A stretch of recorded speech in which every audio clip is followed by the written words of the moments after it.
measures your worth in life. This is the bar. It is the culmination of our expectations and standards, and it is what we believe we must reach in order to finally be considered enough. But as we complete our goals, our standards rise. So does the bar. The problem is that we use this inconstant, moving bar to measure our self-worth, so we cannot seem to know when we are truly enough. The bar is made up of countless expectations and standards, ones that can help drive us towards our goals. But tying our worth to them comes at a cost. I want to share 3 core expectations that I believe many students experience and the consequences that I've faced. The first expectation is I will be enough when my performance proves it. This is extrinsic success, grades, trophies, or college admissions. I'd always considered myself relatively good at math. Well, at least until 8th grade. I studied, I knew the material, yet when it came to tests, I spiraled, fixated on the perfect score. Watching myself do poorly on every single test not only destroyed my grades, but my self-worth. This brings us to the second expectation. I will be enough when I am someone else. Comparing yourself to others, whether in person or on social media. Comparing myself to others really came in tandem with math. Because my grades were falling, I'd feel this resentment to all of my friends because I wanted to be like them, to do as well as they were doing. I hated the fact that I couldn't meet my own expectations, but others could. Now, expectation isn't just academic, it can be social as well. The last expectation is I will be enough where I belong. This is just wanting to fit in, to be accepted by others. For me, this was my first season on Varsity Crew. I am a coxswain, the voice of the boat. So imagine 5'3" me on the first day of practice. I'm sitting at the stern of the boat facing these 8 quite tall and relatively intimidating varsity rowers. And I couldn't speak. I figuratively and literally lost my voice. Why? I was so afraid of people not accepting me or liking me that I lost my goal of trying to learn how to become a better coxswain, and I let that fear control how I viewed myself. Overall, my experiences show the downside of high expectation, but I wanted to know if others felt the same way. So I collected data from a self-created and run survey of 184 students across 27 schools in the US, the majority concentrated in Washington state. And what I found was clear. Many students could relate. Take academic pressure, for example.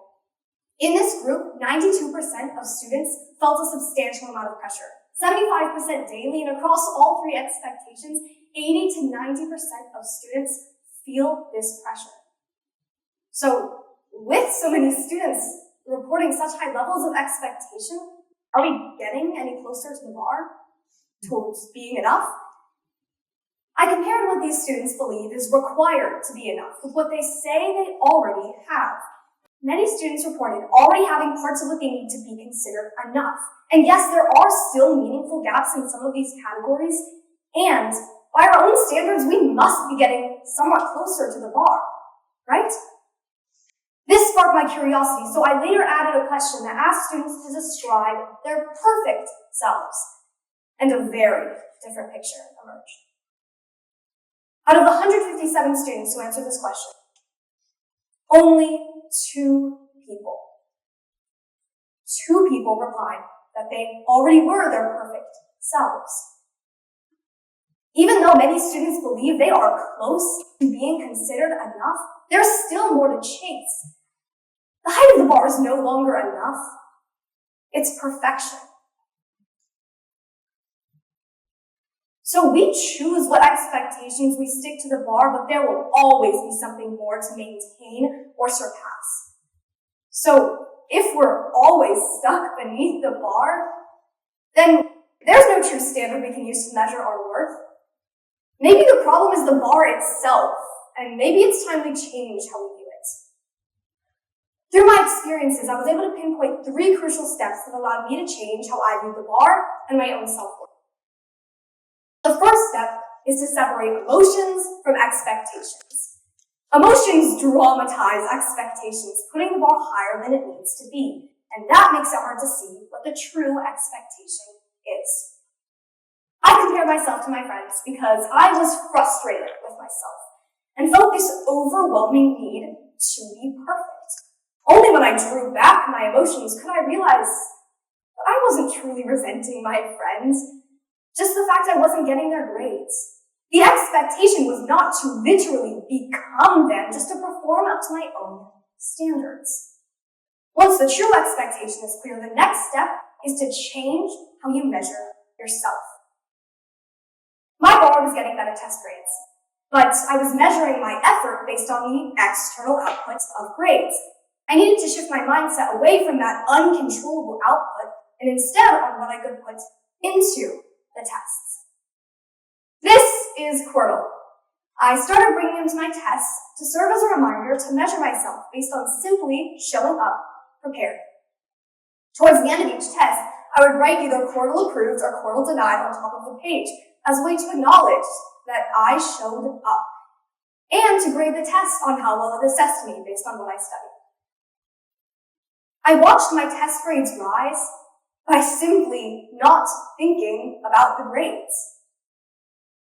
The last step is to recognize your progress. Changing how you measure yourself takes time. It won't come overnight. Take crew, for example. If my mind had just been focused on the end goal of fitting into the team by excelling as a coxswain, I would have missed all the small opportunities that I had to improve. So I made small goals for each practice and watched myself grow slowly over the months of the season. It's important that when you see progress, however small, that you recognize it.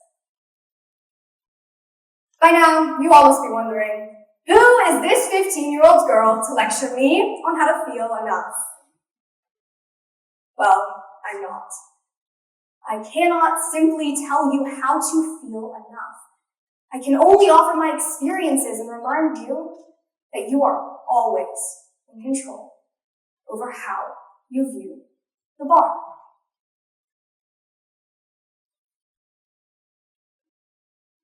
This is the bar. It is the culmination of our expectations and standards, and it is what we believe we must reach in order to finally be considered perfect. But it no longer has to be the floating, menacing object constantly rising above us, because we chose to place it there. So let it stand beside you, a reminder of what you want to do and who you want to be, not a measure of who you are.